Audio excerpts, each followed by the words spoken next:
बिस्मिल्लाहिर्रहमानिर्रहीम। अस्सलाम वालेकुम नाज़रीन, आप देख रहे हैं यूट्यूब चैनल। मैं हूं फ़हद मुग़ल। नाज़रीन, आज पाकिस्तान के अंदर बहुत अहम तरीन डेवलपमेंट्स हुई हैं। पाकिस्तान के हालात आपके सामने हैं। पाकिस्तान के अंदर जब से ये इंपोर्टेड गवर्नमेंट है, या पाकिस्तान के हालात बहुत ही बदतरीन होते जा रहे हैं। इमरान खान साहब ने हकीकी आज़ादी तहरीक के हवाले से एक जलसों का आगाज़ किया था, और उसका आखिरी जलसा उन्होंने आज गुजरांवाला के अंदर किया। गुजरांवाला का हमेशा की तरीह रही है कि वो हमेशा उस बंदे को लीडर मानते हैं जो अपनी बात पर कायम रहता है और जो लोगों के लिए बेहतरी के लिए काम करता है। तो इमरान खान साहब ने पिछले 2 माह के अंदर 2 जलसे किए हैं गुजरांवाला के अंदर, और गुजरांवाला की तारीख के सबसे शानदार जलसे किए हैं, और बहुत ही ज़बरदस्त उन्होंने क्राउड निकाला है बाहर। और इमरान खान साहब ने क्राउड शानदार किस्म का निकाला है। लोग उनको सुनते हैं, मीडिया में उनको ब्लैकआउट किया जाता है। आज ARY की भी ट्यून थोड़ी बदली बदली नज़र आई है। ARY ने पहले खान साहब को ब्लैकआउट किए रखा, लेकिन आज उन्होंने खान साहब का जलसे को लाइव दिखाया भी, उनकी स्पीच को भी दिखाया, लेकिन बीच में बीप लगा के उनको सेंसर भी किया जाता रहा। तो ये हुकूमती दबाव है। हुकूमत इस टाइम बुखलाहट का शिकार है, और वो हर तरह के हरबे इस्तेमाल करके इमरान खान को अवामी जो मकबूलियत उनको मिल रही है, इस टाइम वो पीक के ऊपर जा रहे हैं, उससे वो महरूम करना चाहते हैं। लेकिन अवाम अब उनके साथ खड़ी हो चुकी है। ये जो नून लीग के रहनुमा ये खुद इस बात का इकरार करते हैं कि इस टाइम इमरान खान अपनी पीक के ऊपर है, जो उसकी पब्लिसिटी है वो इस टाइम पीक के ऊपर है। और अगर इस टाइम इलेक्शन हो जाते हैं, इस दौरान इलेक्शन हो जाते हैं जिस टाइम इमरान खान अपनी पीक के ऊपर है, तो इमरान खान ना सिर्फ 2/3 मेजॉरिटी ले जाएगा, बल्कि वो पूरे पाकिस्तान के अंदर क्लीन स्वीप कर जाएंगे। और जिसका नुकसान ये PDM की जमातों को तो होना ही होना है, लेकिन जो एक अदारा है पाकिस्तान का इस्टेब्लिशमेंट का, उसको इससे ज़्यादा नुकसान होगा, और वो ये नुकसान बर्दाश्त नहीं कर सकते। इसलिए उन्होंने इमरान खान को इस सारे प्रोसेस से दूर करना है, और इसके लिए उन्होंने उसको नाहिल करने के अब सोचा हुआ है। और ये -1 जो प्लान है, इसके ऊपर वो अमल दरामद करने के लिए अब कोशिशां हैं कि इसको अमल दरामद कराया जाए, और इमरान खान को किसी ना किसी तरह नाअहल करके इस जो प्रोसेस है सारा, जो पाकिस्तान के अंदर इलेक्शन होने हैं, हुकूमतें कायम होनी हैं, हुकूमतें बननी हैं,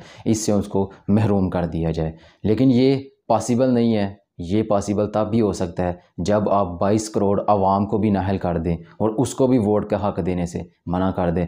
तो ये इस्टेब्लिशमेंट के इख्तियार में नहीं है कि वो 22 करोड़ आवाम को वोट कास्ट करने से रोक लें या लोगों को अपनी राय का इजहार करने से रोक लें। लेकिन इमरान खान साहब इस टाइम जिस पीक के ऊपर हैं, उन्होंने इस्टेब्लिशमेंट को भी वाज़ेह पैगाम पहुंचा दिया, उन्होंने हुकूमती अदारों को भी वाज़ेह पैगाम पहुंचा दिया, इस इम्पोर्टेड हुकूमत को भी वाज़ेह पैगाम पहुंचा दिया, और जो मुल्क के बैरून पाकिस्तान के अंदर एजेंट्स बैठे हुए हैं उनको भी वाज़ेह पैगाम पहुंचा दिया है कि अगर आप एक मकबूल लीडर के साथ ऐसा करेंगे कि उसको आप नाअहल कर देंगे और एक ऐसे केस के अंदर उसको उलझा के नाअहल कर देंगे जो केस बज़ाहिर कोई केस नहीं है, लेकिन अगर आप ऐसा कर देते हैं तो फिर इसका नुकसान ना सिर्फ पाकिस्तान को होगा, बल्कि पाकिस्तान के जो बाहर रहते हैं बैरूनी ताकतें, उनको भी होगा। तो खान साहब की पीक और पब्लिसिटी और पॉपुलैरिटी को देखते हुए इलेक्शन कमीशन ने जो 11 हलकों के अंदर इलेक्शन होना था, ज़िमनी इंतखाब होना था, उसको मुलतवी कर दिया। ना सिर्फ मुलतवी कर दिया बल्कि उसको कैंसिल कर दिया। ये इस खौफ से उन्होंने किया है कि इमरान खान 11 के 11 हलकों में से फतह हो जाएगा और उसकी पार्टी को सपोर्ट मिल जाएगी और वो दोबारा इलेक्ट होके आ जाएगा। तो हम किसी सूरत उसको बर्दाश्त नहीं कर सकते, क्योंकि अब ये भी वाज़ेह हो चुका है कि इमरान खान के अलावा अब कोई ऑप्शन नहीं बचा पाकिस्तान के अंदर। उसकी वजह ये है कि ये सारे चले हुए करतूस हो चुके हैं, और इनको अब कोई भी अवाम ना इनको देखना पसंद करती है, ना इनको कोई और बंदा देखना पसंद करता है। इस्टेब्लिशमेंट इस हुकूमत को बचाए रखी है, लेकिन इस्टेब्लिशमेंट ज़्यादा देर तक इस हुकूमत को कायम नहीं कर सकेगी। उसकी बड़ी वजह यह है कि इस गवर्नमेंट ने ना कोई मुआशी पॉलिसी कायम की है, ना पाकिस्तान के कोई हालात उनको तब्दील किया है। महंगाई अरूज पर चली गई है, अवाम भूखी प्यासी, बग़ैर छत के, बग़ैर कपड़ों के, बग़ैर दवाइयों के, बग़ैर किसी ज़रूरियात ज़िंदगी की चीज़ों के अवाम सड़कों के ऊपर जलील हो रही है। अवाम बेयारो मददगार सैलाबज़दगान जो वो भी बैठे हुए हैं, और अवाम जो गरीब लोग हैं, हमारा गरीब तबका है, उसके ऊपर बिजली का बोझ इतना डाल दिया, बिजली के बिलों का बोझ इतना डाल दिया गया है कि वो अवाम बिजली के बिल देने से भी अब कासिर है। वो बिल अदा नहीं कर सकते, वो या तो बच्चों को खाना खिला लेंगे या बिल अदा कर लेंगे। जिन लोगों को 2021 में बिल 5000 आ रहा था 300 यूनिट के इस्तेमाल करने के ऊपर, उन्हीं लोगों का बिल 2022 के अंदर 12,000, 13,000, 14,000 तक आ रहा है। तो इतना डिफरेंस आ गया है। लेकिन जो आमदनी है एक आम आदमी की, जो आमदनी एक गरीब लोग आमदनी कमाते हैं, जो 20-25 हज़ार कमाने वाले लोग हैं, उनके लिए अब इस दौड़ के अंदर और इस माहौल के अंदर जीना और खाना और रहना और ज़िंदगी गुजारना इंतहाई मुश्किल हो चुका है। वो लोग जो कभी लोगों की इमदाद किया करते थे मुश्किल वक्त में, वो अब खुद इमदाद लेने के हो चुके हैं। तो इस हुकूमत ने कोई एक ऐसी पॉलिसी नहीं बनाई आके जिससे वो गरीबों को फ़ायदा पहुंचा सके। पेट्रोल इन्होंने महंगा कर दिया, बिजली इन्होंने महंगी कर दी, पाकिस्तान के हर अदारे को इन्होंने तबाह कर दिया, नैब के इन्होंने पर काट दिए। अब 2 रेफरेंस थे जो जिसके अंदर शहबाज शरीफ और हमजा शहबाज को सज़ाएँ होनी थी और फ़र्द जुर्म आयद होनी थी, इन्होंने नैब के पर काट दिए और उसके अंदर जो 32 शिक्कों के अंदर इन्होंने तरमीम की है, उसकी वजह से वो सारे केसेस अब वापस हो गए हैं। अदालत उज़्मा ने वो सारे केसेस नैब को वापस भिजवा दिए हैं रेफरेंसेस कि उनके ऊपर अब समाअत नहीं हो सकती। तो ये हाल है इस इम्पोर्टेड गवर्नमेंट का। जिस मकसद के लिए ये इम्पोर्टेड गवर्नमेंट आई थी, ये उस मकसद को पूरा कर रहे हैं। ना इनकी पहली प्रायोरिटी गरीबों की थी, ना इनकी सेकंड प्रायोरिटी गरीब हैं। इनकी सिर्फ एक ही प्रायोरिटी थी कि इन्होंने अपने आप को इन करप्शन के केसेस से निजात दिलानी थी और नवाज शरीफ की जो नाअहली है उसको ख़त्म करना था। इन्हें शरीफों के साथ एक मुलाकात की है और जरदारी आपको पता है कि वो सियासतदान है और वो उस किस्म का सियासतदान है जिसने पीडीएम की दीगर जमातों को नुकसान पहुंचाया ही पहुंचाया, एमक्यूएम को तबाह करके रख दिया, एमक्यूएम का बेड़ा गर्क हो गया। अब उसके साथ साथ उन्होंने जो मुस्लिम नवाज़ है शहबाज शरीफ साहब की, जिसको उन्होंने बड़ा चाओ चाई वज़ीर आज़म बना दिया इस मुल्क का, उस जमात के साथ जो जरदारी साहब ने खिलवाड़ किया और उस जमात के साथ जो जरदारी साहब ने खेल खेला है, ये खेल अब उनको अब समझ आना शुरू हुई है कि जरदारी का असल प्लान है क्या था। तो जरदारी ने शरीफों को 2 ऑप्शन दे दिए हैं। पहला ऑप्शन ये दिया कि अब अक्टूबर में जो आर्मी चीफ़ की तैनाती होनी है, उसको तैनाती को करके तो आप हुकूमत को छोड़ दें। पहला ऑप्शन ये दे दिया उसने। दूसरा ऑप्शन उन्होंने ये दिया कि जनरल बाजवा को 6 माह के लिए एक्सटेंशन दे दी जाए। उसकी वजह क्या, मैं आपको आगे चल के बताता हूँ। तो ये 2 ऑप्शन उन्होंने दिए हैं। पहला ऑप्शन ये दिया कि आप किसी ऐसे आर्मी चीफ़ को तैनात कर दें जो जूनियर हो, यानी कि जो जनरल फैज़ हमीद का जो सीनियरिटी के ऊपर 4था नंबर है, उससे जूनियर जो जनरल है उसको तैनात कर दें आर्मी चीफ़ 6 माह के। इस दौरान क्या होगा, 6 माह के लिए वो तैनात होंगे और वो जो जनरल फैज़ हमीद है वो रिटायर हो जाएंगे इस दौरान, क्योंकि नेक्स्ट आर्मी चीफ़ जो भी जूनियर बनेगा वो 2 साल के लिए आएगा। तो 2 साल के लिए जब वो आर्मी चीफ़ आएगा तो उससे जो ऊपर होंगे, जो सीनियरिटी में ऊपर होंगे, वो अल्टीमेटली रिटायर्ड हो जाएंगे। तो ये ऑप्शन उन्होंने दिया। और दूसरा ये दिया कि जनरल बाजवा को 6 माह की एक्सटेंशन दे दी जाए, कि यहाँ आप उसको एक्सटेंशन दे दें। एक्सटेंशन से ये होगा कि जो जनरल फैज़ हमीद है वो 23 अप्रैल को रिटायर हो जाएगा, यानी कि उनके जो टन्योर है वो ख़त्म हो जाएगा और वो घर चले जाएंगे। तो आप अपनी मर्ज़ी से लगा सकते हैं। तो उन्होंने ये भी कहा है कि अगर आप कोई आर्मी चीफ़ अपॉइंट कर देते हैं, किसी सीनियरिटी की बेस के ऊपर आके अपॉइंट कर देते हैं और फिर आप देन इलेक्शन की तरफ चले जाते हैं, जनरल इलेक्शन करवा देते हैं, तो जनरल इलेक्शन होने के बाद भी इमरान खान अगर दोबारा इलेक्ट होके आ जाता है तो वो जो आर्मी चीफ़ आपने अपॉइंट किया होगा उसको सैक कर देगा, उसको ओहदे से हटा देगा और दोबारा जनरल फैज़ हमीद को आर्मी चीफ़ तैनात कर देगा। तो जरदारी ने ये ऑप्शन 2 दिए हैं शरीफों को।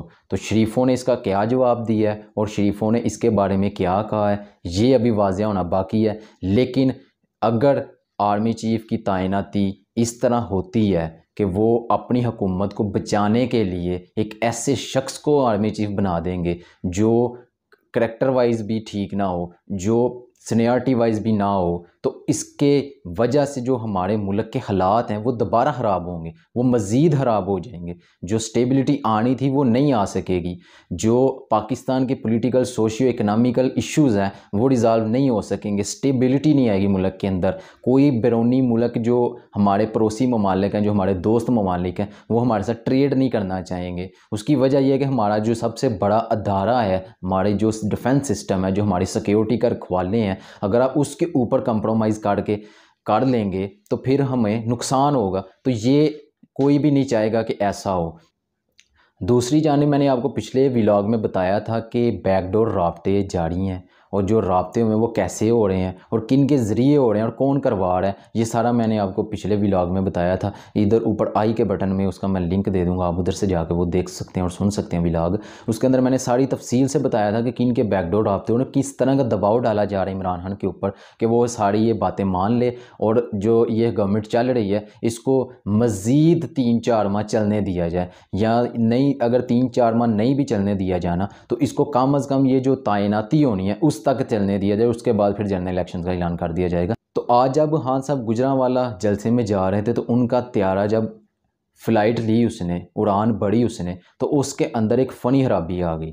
अब ये फ़नी खराबी कैसे आई, क्यों आई और ठीक इसी वक्त पर क्यों आई, ये एक मुअम्मा है, ये अभी हाल नहीं हुआ। लेकिन जो पायलट है उसने बड़ा ज़िम्मेदारी का मुजाहरा किया, बड़ा हिम्मत का मुजाहरा किया और उसने त्यारे को वापस दोबारा लैंडिंग करवाई और फिर सेफ़ लैंडिंग हुई। इमरान खान साहब उसमें सेफ़ रहे और दोबारा जब वो जलसागाह में पहुँचे तो हेलीकॉप्टर के ज़रिए वो जलसागाह पहुँचे और वहाँ पे उन्होंने स्पीच की। लेकिन मामूल के मुताबिक चूँकि हाई कोर्ट का फ़ैसला भी आ चुका है कि आप इमरान खान की स्पीचेस को बहाल करें, उसको टीवी पर दिखाएं, लेकिन फिर भी हमारे जो पैमड़ा का अदारा है उसकी नाअहली है और उसके ऊपर डटाई इस तरह से ये इम्पोर्टेड गवर्नमेंट अपने फ़ैसले मुसल्लत कर रही है गैर कानूनी तौर पे कि उन्होंने इमरान खान की स्पीच को नहीं दिखाया, लेकिन यूट्यूब के ऊपर इमरान खान की स्पीच को लाइव दिखाया गया। ARY ने इमरान खान की स्पीच को हिम्मत करके दिखाया, लेकिन उसको भी उसने सेंसर कर करके चलाया, जो कि ना होने के बराबर ही है। बोलने भी नहीं चलाया, सारे टीवी चैनल्स ने रिकॉर्डेड चलाया, लाइव किसी ने नहीं चलाया। तो यूट्यूब के ऊपर लाइव चल रहा था। दूसरी जानिब पाकिस्तान के अंदर 36 अज़ला में जो पाकिस्तान तहरीके इंसाफ का गुजरांवाला का जलसा है उसको लाइव दिखाया गया स्क्रीनें लगाकर।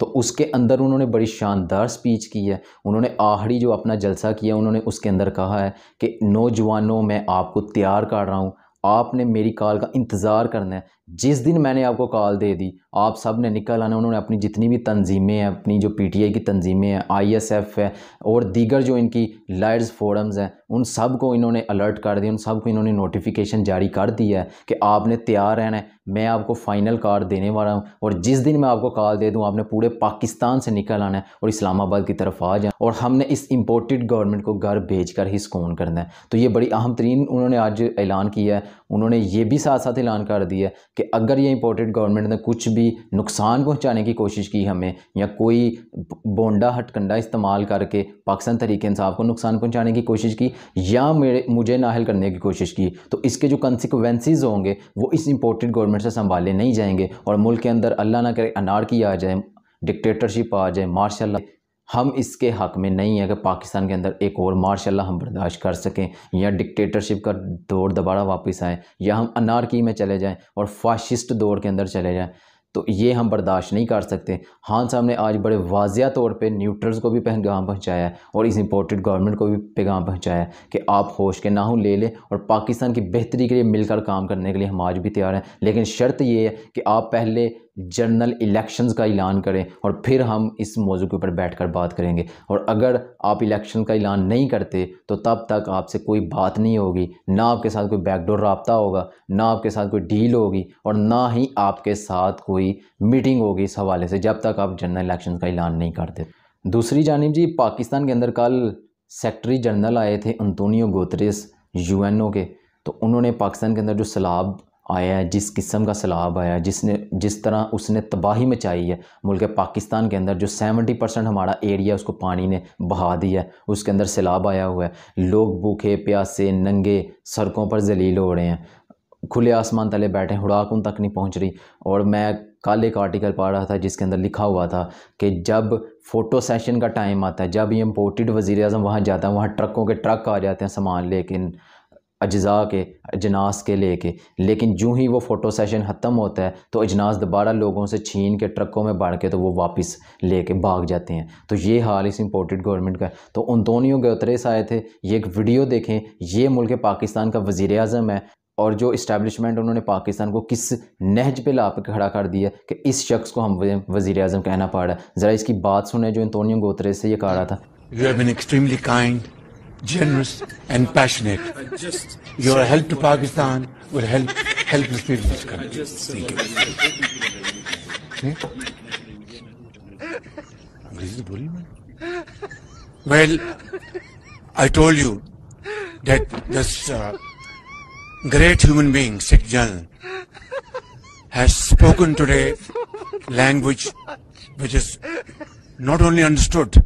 इसको बना के पाकिस्तान के साथ कितना बड़ा ज़्यादती की गई है, कितनी बड़ी जुल्म किया गया है, कितना बड़ा पाकिस्तान के साथ बददियानती की गई है कि पाकिस्तान को एक ऐसे शख्स के हवाले कर दिया गया है, ऐसे शख्स को वज़ीर आज़म बना दिया गया है जिसको ना तो कोई बंदे की पहचान है, ना उसको कुछ बोलना आता है। अंग्रेज़ी इसको बोलनी आती नहीं, लेकिन अंग्रेज़ बना फिरता है। पहनावा इसका अंग्रेज़ों वाला है। पाकिस्तान एक अजीम मुल्क है, पाकिस्तान को बनाने वाला एक अजीम लीडर था और पाकिस्तान को बचाने वाला भी अब एक अजीम लीडर आया जो इमरान खान है। और अब ये दावा करते हैं कि अल्लाह तेरे सिवा कोई खुदा नहीं, तेरे सिवा अल्लाह मैं किसी के सामने नहीं झुकूंगा। ये पाकिस्तान इमरान खान ही बचा सकता है, ये अवाम का फैसला है और अवाम जिस तरह निकल के उसके पीछे खड़ी हो रही है, उन्होंने फैसला कर दिया कि इमरान खान ही हमें अब वज़ीर आज़म चाहिए।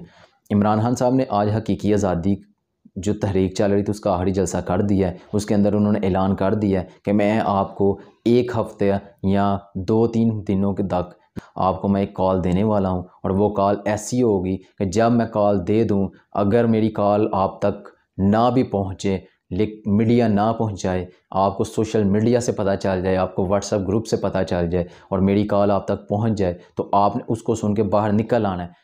जहां जहां आप मौजूद हो वहां से आपने निकल आना है। आपने अलर्ट रहना है, आपने तैयार रहना है। उन्होंने अपने जो वकला हजरात उनको भी कह दिया, जो उनकी ISF है उसको भी कह दिया गया, जो ज़िली और सूबाई सदूर है उनको भी कह दिया गया, जो डिस्ट्रिक्ट लेवल पे सदर है उनको भी कह दिया गया, जो तहसील लेवल पर है उनको भी कह दिया गया और जो यूनियन कौंसल लेवल पर लीडरान है उनको भी कह दिया गया कि आपने अलर्ट रहना है। जो ही मेरी कॉल आए, जो ही मैं आपको कॉल दे दूँ, आपने बाहर निकल आना है। तो आपने आके 100 मोटो लेना है और अवाम की ताकत के साथ हम इस गवर्नमेंट को बाहर भेजेंगे। ये गवर्नमेंट इक़्तिदार में लेने के काबिल नहीं। जब आप चोर दरवाजे से आके इक़्तिदार में बैठेंगे, जब आप इस्टेब्लिशमेंट का सहारा लेके आके बैठेंगे, तो अवाम आपकी इज़्ज़त नहीं करेगी। आपकी इज़्ज़त तब भी होगी जब आप अवामी ताकत के साथ आएंगे, और जब अवामी ताकत के साथ आएँ तो फिर अवाम ऐसे ही पीछे खड़ी होती है जैसे आज इमरान खान के साथ खड़ी है। आज के लिए बस इतना ही। आपसे मुलाकात होगी एक नई वीडियो में, तब तक अल्लाह हाफिज़।